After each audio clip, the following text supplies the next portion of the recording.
He thought it was just another routine arrest, but in less than 10 seconds, the man in cuffs would turn his entire world upside down.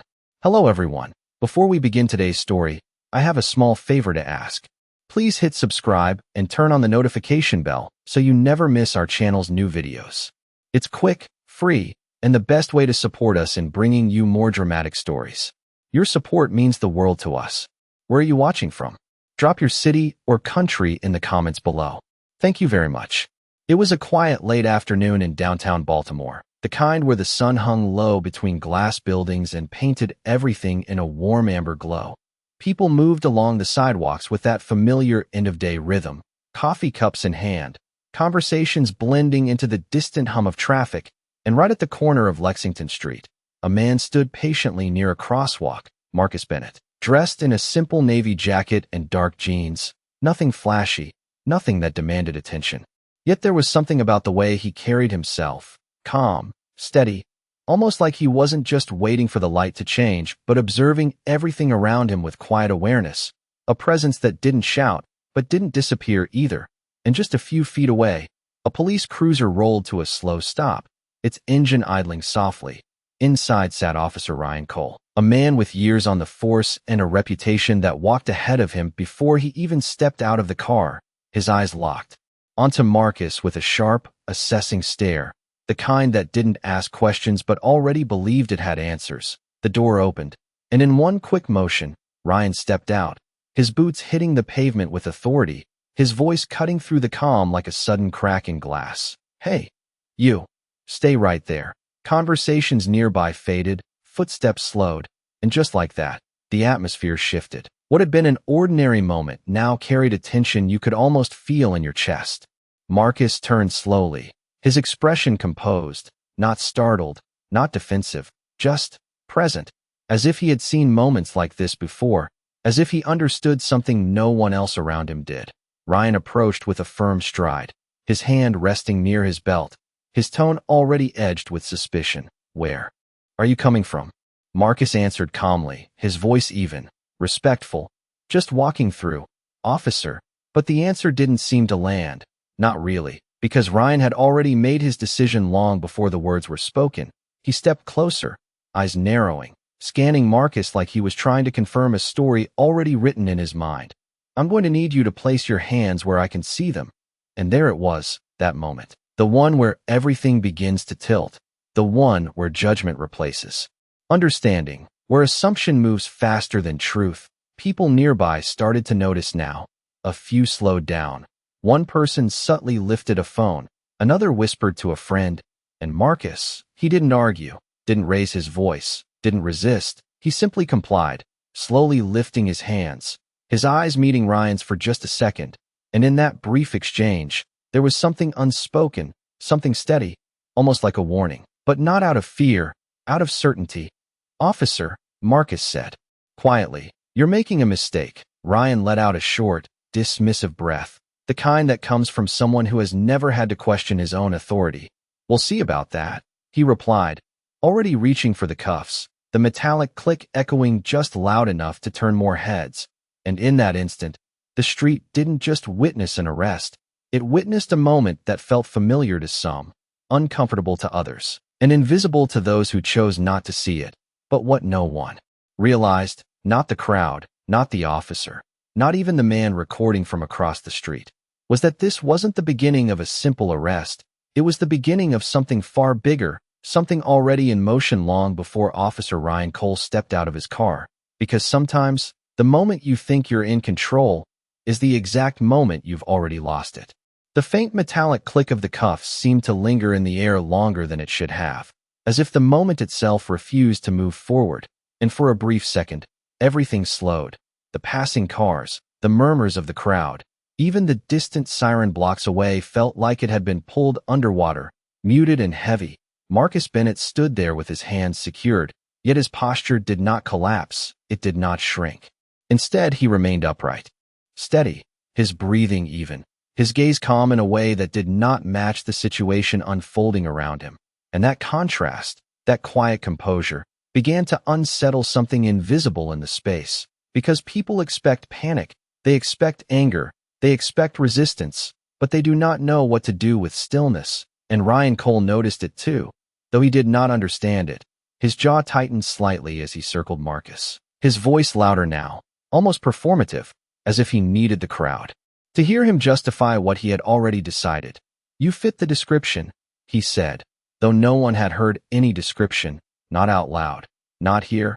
And a woman standing near a bus stop frowned, her eyes narrowing as she glanced between the officer and the man in cuffs. Another man across the street raised his phone higher, framing the scene carefully, because moments like this had a way of traveling far beyond the street they started on. And Marcus shifted his weight slightly, not in discomfort, but in awareness, his eyes scanning briefly, not the crowd, but something beyond them, something just out of frame, then back to Ryan. "Officer, I would advise you to reconsider," he said, his tone measured, not threatening, not pleading, just factual, like someone stating the weather before a storm. And Ryan let out a short laugh, the kind that dismissed not just the words but the person saying them. "Advise me?" he repeated, shaking his head. "You are not in a position to advise anything." And yet, even as he spoke, there was a flicker, a hesitation so small it could have been missed, because something about Marcus did not align with the narrative Ryan was trying to enforce, something about the way he stood there, not defeated, not afraid, but waiting, as if the next move had already been decided, just not by him. And somewhere behind the line of onlookers, a black SUV rolled slowly to a stop, its engine quiet, its windows tinted dark enough to hide whoever sat inside. Unnoticed by most, but not by Marcus, his eyes flickered toward it for the briefest moment. And that was when the first crack appeared, not in the situation, but in Ryan's confidence, because he followed that glance instinctively, turning his head just enough to register the vehicle, and then quickly back, dismissing it. But the seed had been planted. Doubt does not need much space to grow. Just a moment, just a question, just a feeling that something is not unfolding the way it should. And the radio on Ryan's shoulder suddenly crackled to life, a burst of static cutting through the tension, followed by a voice that sounded sharper than usual, more urgent. "Unit 12, confirm your location." Ryan reached for it, pressing the button, his tone clipped. "I am on Lexington and Charles, conducting a stop." There was a pause, not long, but long enough to feel intentional. Then the voice returned, lower now, controlled, "Stand by." And that was it. No instruction, no confirmation, just those two words, hanging in the air like a question no one had asked out loud. And Ryan frowned slightly, his grip on the radio tightening for a second before releasing, his attention snapping back to Marcus, as if to reassert control over something that had just slipped. "You are coming with me," he said firmly, reaching for Marcus's arm. And Marcus did not resist, he did not pull away. He simply looked at him, directly, steadily. And in that look there was no anger, no fear, only certainty, the kind that does not need to raise its voice. "No," Marcus said quietly, not as defiance, but as truth. "I am not." And for the first time since stepping out of his cruiser, Officer Ryan Cole hesitated, just for a fraction of a second, just long enough for the world around him to shift ever so slightly, just long enough for the realization to begin that this moment, this arrest, this man standing in front of him, was not what it seemed. The hesitation did not last long, but it was enough to change the air, enough to make the moment feel unstable, like something carefully balanced had just begun to tilt. And Ryan Cole felt it even if he refused to acknowledge it. His grip tightened slightly as he tried to regain control, his voice sharper now. "You do not get to decide that," he said, but the certainty behind his words was no longer as solid as before, because something had shifted, something subtle but undeniable. Marcus Bennett did not move, did not resist, did not argue. He simply stood there with that same steady presence, his eyes locked onto Ryan's, not challenging, not submissive, just unwavering. And that kind of stillness has a way of exposing everything around it, because when one person refuses to react, the other is left alone with their own actions, their own assumptions, their own choices, and suddenly those choices feel heavier, louder, harder to justify. The murmurs from the crowd began to grow, not loud, but persistent, like a low current running beneath the surface. A woman whispered, "Something is not right." A man lowered his phone slightly, uncertainty creeping into his expression. Even the traffic seemed to slow as drivers glanced over, sensing the tension without fully understanding it. And then there was the SUV, still parked at the edge of the scene, its presence quiet but deliberate, like it had been there longer than anyone realized. And this time Ryan noticed it again, really noticed it. The way the engine remained running, the way it had not moved, the way it felt less like a coincidence and more like a watchful eye. His jaw tightened as he looked back at Marcus, searching for something, anything that would restore the narrative he had already committed to. "Who are you?" he asked, the question slipping out before he could stop it. And for the first time, Marcus allowed the faintest hint of a reaction, not a smile, not satisfaction, just a slight shift in his expression, like someone acknowledging a step in a process that had always been expected. "That is the right question," Marcus replied calmly, his voice low but clear, carrying just enough to cut through the noise around them. And Ryan felt it then. Not fear, not yet, but something close to it, something unfamiliar, because questions are dangerous when they come too late, when they come after decisions have already been made, when they come after lines have already been crossed. The radio on his shoulder crackled again, louder this time, more urgent. "Unit 12, do not proceed."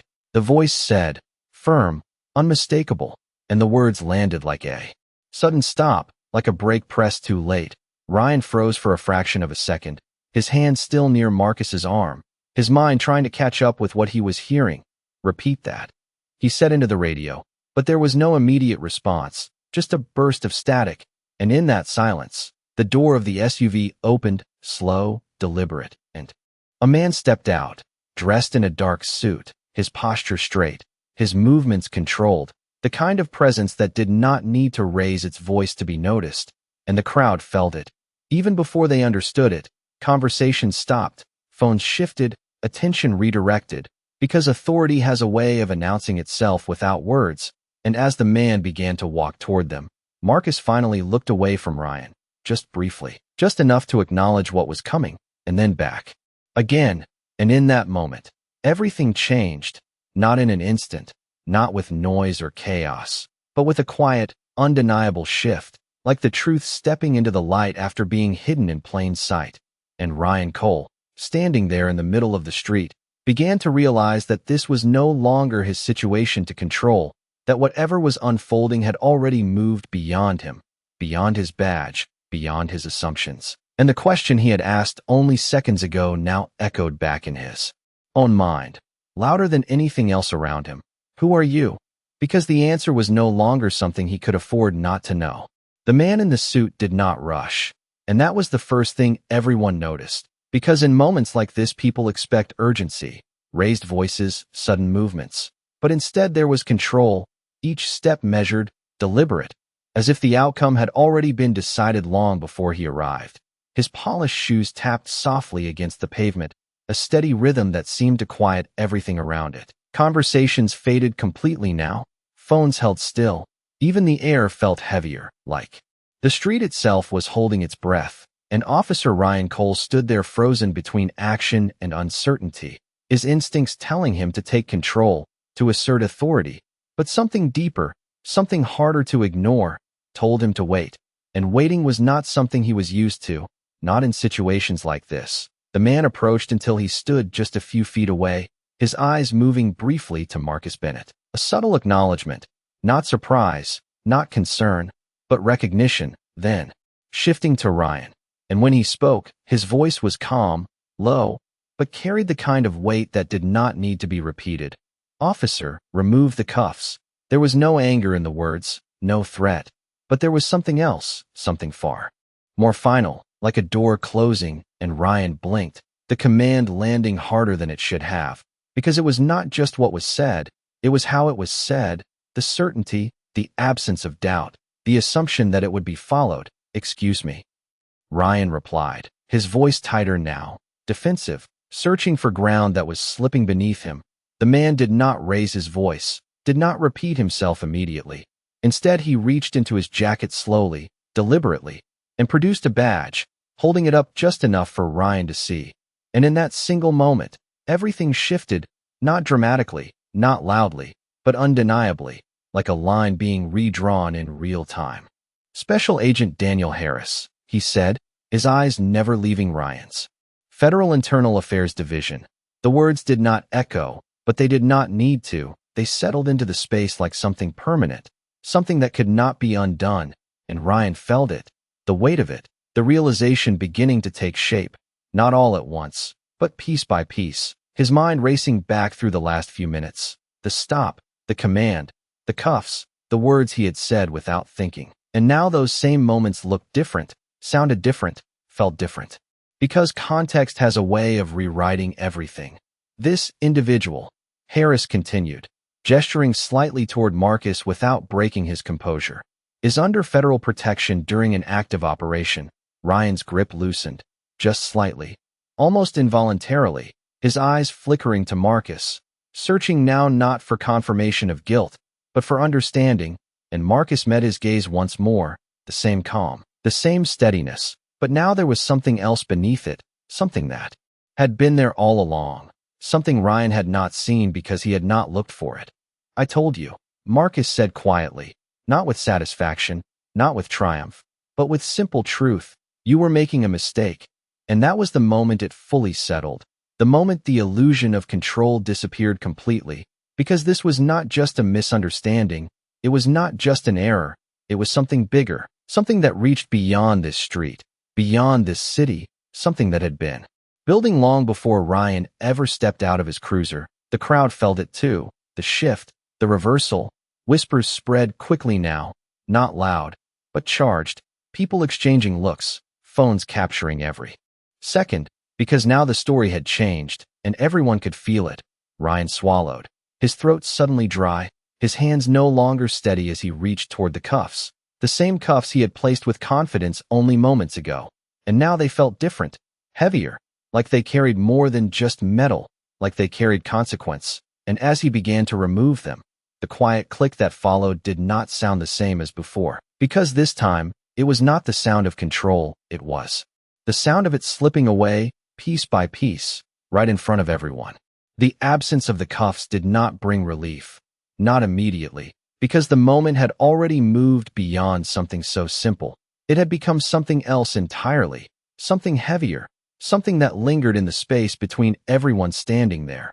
And as Marcus Bennett lowered his hand slowly, there was no rush in his movement, no sudden reaction, just the same calm control he had carried from the very beginning. As if this outcome had never been in question for him, as if he had been waiting not for freedom, but for the truth to arrive on its own time.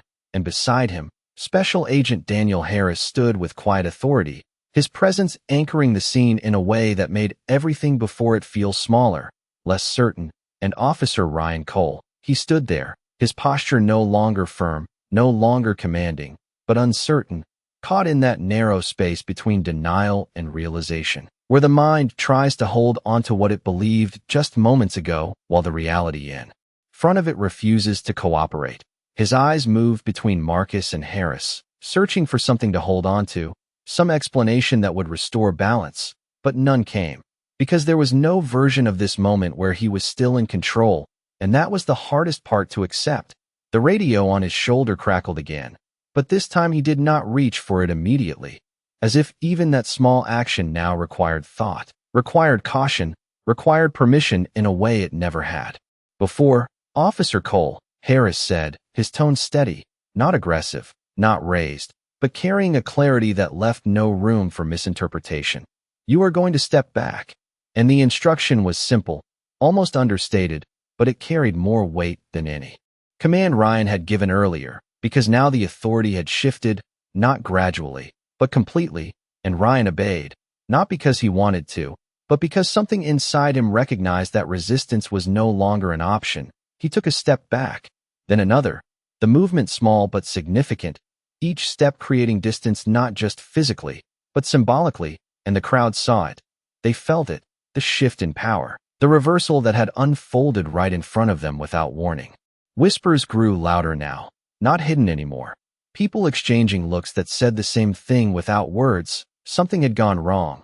Something had been exposed. And across the street, the man who had been recording lowered his phone slightly, his expression no longer curious, but focused, because now he understood that what he had captured was not just a moment, it was evidence, and Marcus turned slightly toward Harris, his voice low enough that only those closest could hear. "We are done here," he said, and Harris gave a small nod, the kind that confirmed not just the end of the situation, but the completion of something much larger, something that had been set in motion long before this street, long before this day.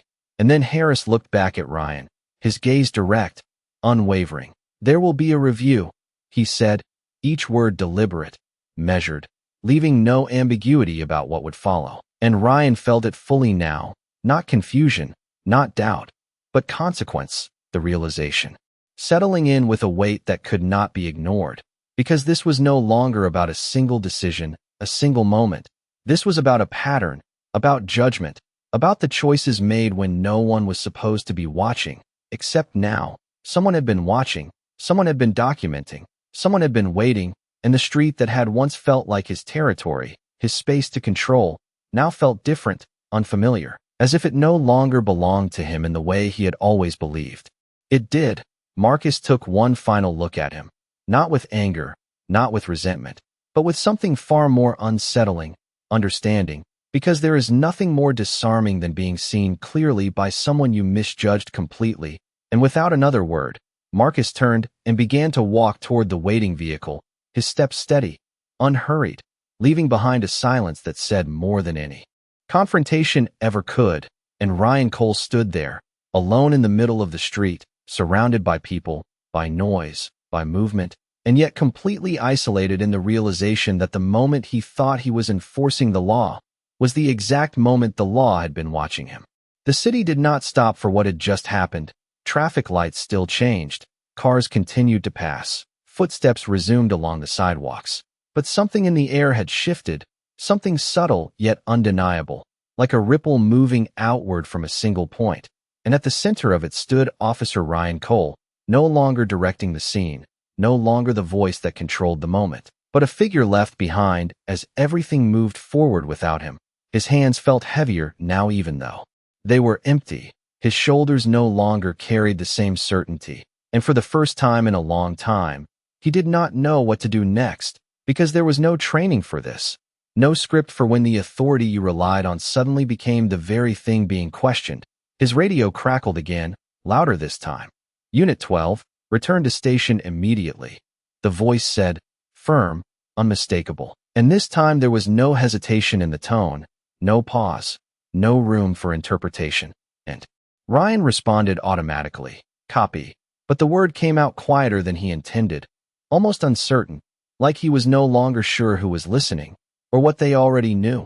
And across the street, the black SUV door closed with a soft but final sound.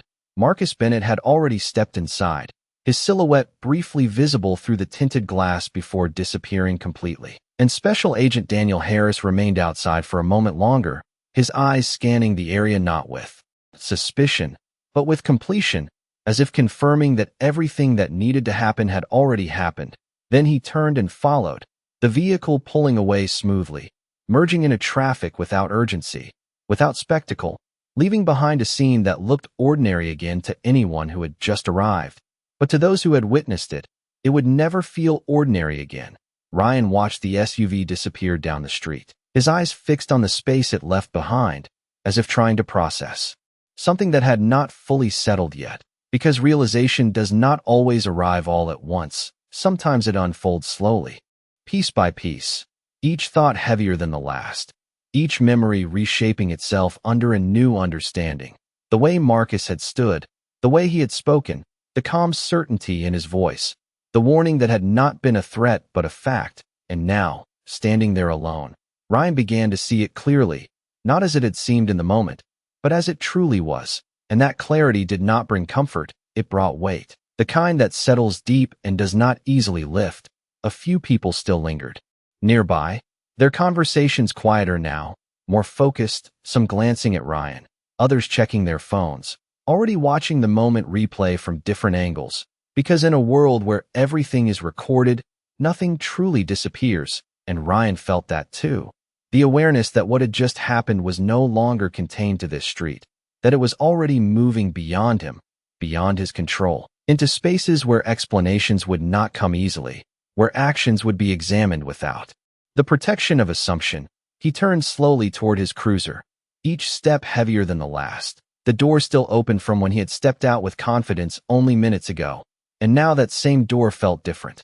Like a threshold, he was not sure he could step back through the same way. He paused for a moment, his hand resting on the frame, looking down at the pavement where Marcus had stood, where the entire moment had unfolded. And for the first time, there was no anger, no defensiveness, just a quiet, unsettling awareness. Because sometimes the most difficult thing is not being wrong. It is realizing how certain you were when you were. And as Ryan finally got into the cruiser, the door closing behind him with a dull, final sound, the engine started, the familiar hum filling the space, but nothing about it felt the same. Not anymore, because the badge on his chest had not changed. The uniform had not changed. The city around him had not changed, but something inside him had, something that could not be ignored, something that would follow him long after this moment faded from the street. Because some lessons do not arrive with noise or force, they arrive quietly, and once they do not leave. The drive back to the station felt longer than it should have, even though the distance had not changed, the same streets, the same traffic lights, the same familiar turns, but everything inside the cruiser felt different, heavier, like the silence itself had weight. Officer Ryan Cole kept both hands on the wheel, his posture rigid, his eyes fixed forward, but his mind was not on the road. It was replaying every second, every word, every glance from the moment he stepped out onto Lexington Street. And the more he replayed it, the clearer it became, not blurred, not distorted, but sharpened in a way that made it impossible to ignore, because clarity has a way of stripping away comfort, of removing the excuses that once felt automatic, and now, sitting alone in that enclosed space, Ryan could not avoid it, could not push it aside. The way Marcus had looked at him, calm, steady, certain, not as someone being accused, but as someone observing, someone allowing the moment to unfold exactly as it needed to. And that realization settled in slowly, like a truth that had been waiting for him to catch up. The radio remained quiet now, no chatter, no routine updates, just an empty channel that felt louder than noise. And when he finally pulled into the station parking lot, the building stood the same as it always had, concrete, structured, familiar, but something about it felt different too, like he was not walking into the same place he had left earlier. He turned off the engine and sat there for a moment, the ticking sound of cooling metal filling the silence, his reflection faintly visible in the windshield. And for the first time, he did not look away from it, because sometimes the hardest thing is not facing others. It is facing yourself when the version you believed no longer holds. He stepped out of the cruiser, closing the door with a softer motion than usual. And as he walked inside, the familiar sounds of the station surrounded him, phones ringing, keyboards clicking, voices exchanging routine information, but beneath it all there was something else, something quieter, something watching. A few officers glanced up as he entered, their expressions subtle but noticeable, a shift in attention that was not there before, not curiosity exactly, not concern, but awareness, the kind that spreads quickly without needing explanation. And as Ryan moved past the front desk, he could feel it, the difference in the air, like a story had already begun to circulate, like pieces of something larger were already being put together. And then he saw it, not directly, but reflected in the glass of an office window. A small group gathered around a screen, their posture focused, their attention fixed. And even without seeing the display clearly, he knew, because moments like that do not stay contained, they move, they spread. They find their way into rooms and conversations and systems that were never meant to be part of them. And suddenly, the street did not feel so far away anymore. It felt like it had followed him here, like it had walked through the door right behind him. And his steps slowed slightly as he approached his desk, the routine tasks waiting there, paperwork, reports, the structure of a normal day. But none of it felt normal now, because the foundation underneath it had shifted, not visibly, not in a way anyone could point to immediately, but enough to change everything. And as he sat down, his hands resting on the desk, he paused, not reaching for anything, not moving, just sitting in that moment, because for the first time, he understood something that had never required his attention before. That authority is not just about what you can do. It is about what you choose to do when you believe no one is watching. And today, someone had been watching, Someone had been listening. Someone had been waiting, and now, the question was no longer about what had happened on that street. The question was about what would happen next, because moments like this do not end when the scene is over. They continue. They unfold. They reveal more than anyone expects. And as Ryan sat there in the middle of the station, surrounded by the same walls, the same people, the same system he had always trusted, he began to understand that this was not the end of something. It was the beginning of something he could not control. The room did not feel the same once he noticed it, that quiet shift in attention that no one openly acknowledged yet no one could fully hide. Conversations that lowered just slightly when he passed, glances that lasted a second longer than usual, and the unmistakable sense that something had already begun without him. Officer Ryan Cole sat at his desk, but did not reach for the paperwork in front of him. The reports blurred together, meaningless in that moment, because his focus had moved elsewhere, to the screen across the room, the one surrounded by a small cluster of officers who were no longer pretending not to watch, and even from where he sat, he could see the faint reflection of movement, a video playing, replaying, pausing, rewinding, the same sequence over and over again, and he did not need to hear it to know what it showed. He had lived it, every second of it, and now he was watching the aftermath unfold in real time, not on the street, but inside the system he had always believed would stand behind him. A supervisor stepped into the room then, his presence subtle but commanding enough to change the atmosphere instantly. Conversation stopped, chairs shifted, and the quiet hum of routine work faded into something more focused, more deliberate. "Cole," the supervisor called, not loudly, but clearly enough to carry across the room, and Ryan looked up, his body responding before his mind could catch up. "Yes, sir," he answered, standing slowly, his movements measured, controlled, as if any sudden motion might reveal more than he was ready to show. "Step into my office," the supervisor said, already turning, not waiting for a response, because there was no question about whether Ryan would follow, and as he walked across the room, the distance felt longer than it should have, every step carrying the weight of what he now understood was not just a conversation, but a turning point. The door closed behind him with a quiet but final sound, cutting off the noise of the station, leaving only the two of them in the silence that settled in quickly. The supervisor did not sit immediately. Instead, he remained standing behind the desk, his hands resting lightly on the surface, his expression not angry, not harsh, but serious in a way that left no room for misunderstanding. "We have already received multiple reports," he began, his voice steady, each word deliberate. "And there is video." And that was enough, because Ryan knew what that meant. Not just that it existed, but that it was clear, that it showed everything without interpretation, without context that could be adjusted or explained away, just the raw sequence of events as they happened. And for a moment, Ryan considered speaking, offering an explanation, a justification, something to regain control of the narrative, but the words did not come, because for the first time, he understood that there was no version of this story where he could reshape what had already been seen. "Internal affairs has already made contact," the supervisor continued, and that phrase landed heavier than anything else, because it confirmed what Ryan had begun to realize on the street, that this was not contained, that it had already moved beyond the station, beyond his department, into a space where the rules were different, where the protection he had always assumed was no longer guaranteed.